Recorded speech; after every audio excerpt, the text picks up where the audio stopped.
Hey guys, and welcome back to our channel How to Guide. In this tutorial, we're gonna look at how to add your email address in your Linktree account. Now let us begin.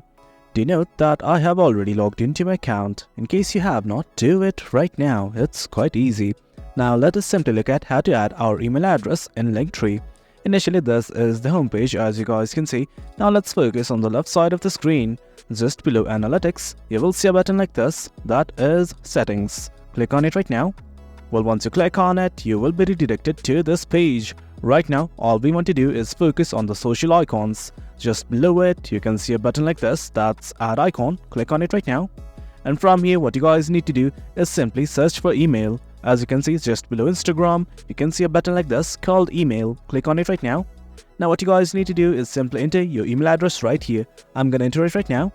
Do note that I have entered it. Now all I'm gonna do is click on Add to Linktree. And guys, that is it. As you can see, my email address has been added to my Linktree.